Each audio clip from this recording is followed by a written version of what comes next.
एक कदम ईश्वर की ओर। स्थिति प्रकरण 48वां सर्ग।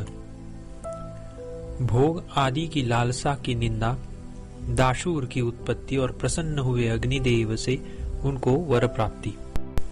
श्री वशिष्ठ जी ने कहा, हे श्री रामचंद्र जी, भोग और ऐश्वर्य से हतबुद्धि अतएव ऐहिक और पारलौकिक भोग, ऐश्वर्य के उपायभूत लौकिक और वैदिक विविध कर्मों से बड़ी हुई अभिलाषा वाले एवं स्वयं अपनी आत्मा और दूसरों की वंचना करने वाले पुरुष जब सत्य तत्व की ओर ध्यान नहीं देते तब वे उसे नहीं देखते। जो पुरुष विवेक बुद्धि की चरम सीमा को पहुँचे हैं एवं इंद्रियों के वशीभूत नहीं है, वे इस जगत की माया एवं सत्य तत्व को हाथ में रखे हुए बेल के समान भली भांति देखते हैं। जो विचारवान जीव इस जगत की बाह्य माया और अहंकारमयी अभ्यंतर माया को तुच्छ जानकर जैसे सांप केचुल को छोड़ देता है, वैसे ही माया का त्याग करता है। तदनंतर अनासक्ति को प्राप्त होकर जैसे अग्नि से जला हुआ बीज चिरकाल तक खेतों में रहता हुआ भी उत्पन्न नहीं होता, वैसे ही वह भी चिरकाल तक देहों में स्थित होता हुआ भी फिर उत्पन्न नहीं होता। किंतु अज्ञानी पुरुष आदि व्याधि से घिरे हुए प्रातः काल या आज नष्ट होने वाले शरीर के हित के लिए प्रयत्न करते हैं, आत्मा के हित के लिए प्रयत्न नहीं करते। हे श्री रामचंद्र जी, आप भी अज्ञानियों की तरह जड़ शरीर के हित का दुख के लिए संपादन न कीजिए, एकमात्र आत्मनिष्ठ होइए। श्री रामचंद्र जी ने पूछा, हे प्रभु, यह विषय सुख को देने वाला संसार चक्र दाशूर की आख्यायिका के तुल्य कल्पना द्वारा रचित आकार वाला एवं अवास्तविक है, ऐसा जो आपने कहा वह कैसे है? वह आख्यायिका जिस प्रकार की है उसे वर्णन करने की कृपा कीजिए।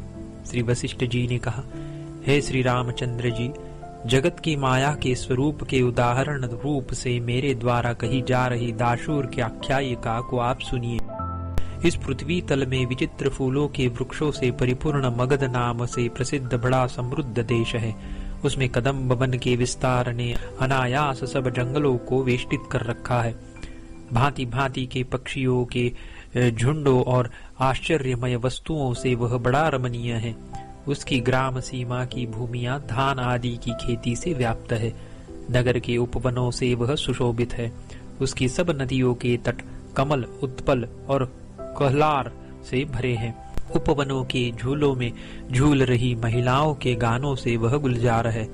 निशा से उपभुक्त हुए से मुरझाए फूलों से वहां की सड़कें निबिड़ रहती है। उस देश में कनौल के वृक्षों से व्याप्त, केले की झाड़ियों से निबिड़, कदम्बों के वृक्षों से सुशोभित एक पर्वत तट था, जहां फूलों में बहने से वायु शब्द करता था, केसर रूपी लाल धूली से जो व्याप्त था, जिस पर कलहंस तथा अनुराग युक्त सारस शब्द करते थे। उस पुण्य पर्वत पर, जिसमें विचित्र पक्षी और वृक्ष थे, परम धर्मात्मा और महातपस्वी कोई मुनि निवास करते थे। उनका नाम दाशूर था। वे अत्यंत कठिन तपस्या कर रहे थे।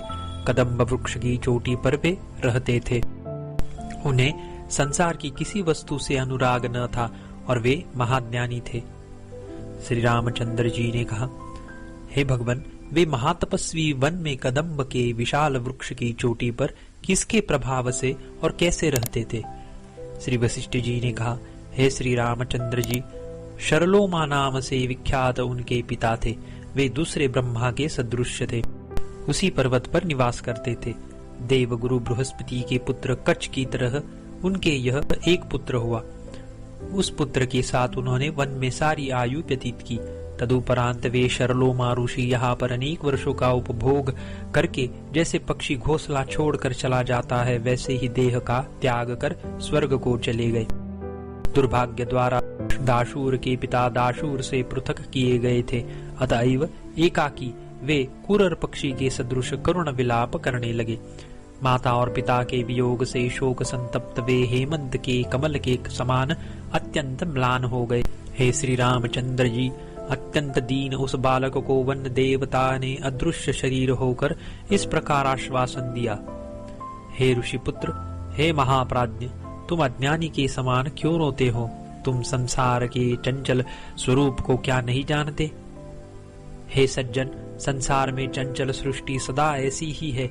वह पहले तो उत्पन्न होती है, जीवित रहती है और पीछे अवश्य विनष्ट हो जाती है।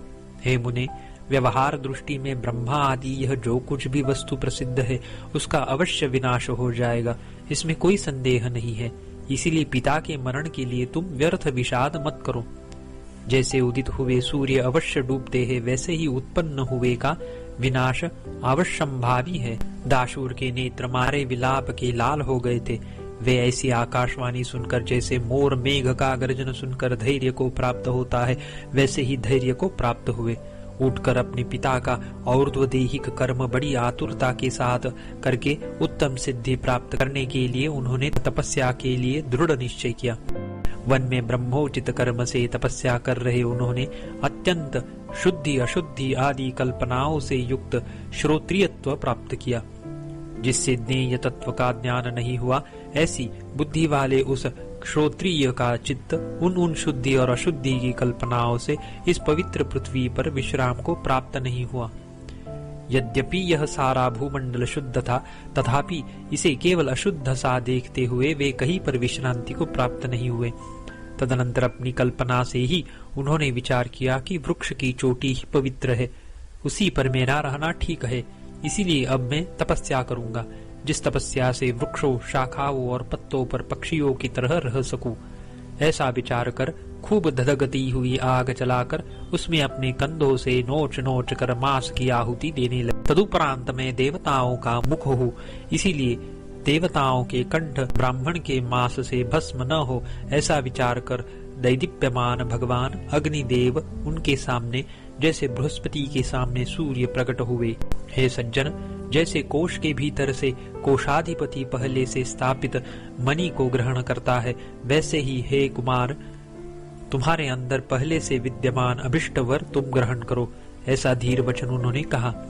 जब अग्निदेव ने ऐसा कहा, तब ब्राह्मण कुमार ने अर्घ्य और पुष्प से सुशोभित स्तुतियों द्वारा अग्नि की पूजा कर उनसे कहा, भगवन, प्राणियों से चारों ओर ठसाठस भरी हुई पृथ्वी पर पवित्र प्रदेश मुझे कहीं नहीं दिखाई दिए, इसलिए वृक्षों के ऊपर मेरी स्थिति हो। मुनिपुत्र के ऐसा कहने पर सब देवताओं के मुख रूप अग्निदेव, वृक्षों के ऊपर ही तुम्हारी स्थिति हो, ऐसा कहकर अंतर्हित हो गए। सायंकालीन कमल के समान अग्निदेव के क्षण भर में अंतर्हित होने पर पूर्ण काम वह मुनि कुमार पूर्ण चंद्रमा के समान सुशोभित हुआ। अत्यंत संतोष को प्राप्त हुए उस मुनि कुमार ने अभिष्ट वर की प्राप्ति द्वारा उत्पन्न हुई मुख की कांति से, जो मंदहास्य से अधिक सुशोभित हो रही थी, संपूर्ण कला से युक्त चंद्रमा को और विकसित कमल को फीका कर दिया। 48वां सर्ग समाप्त।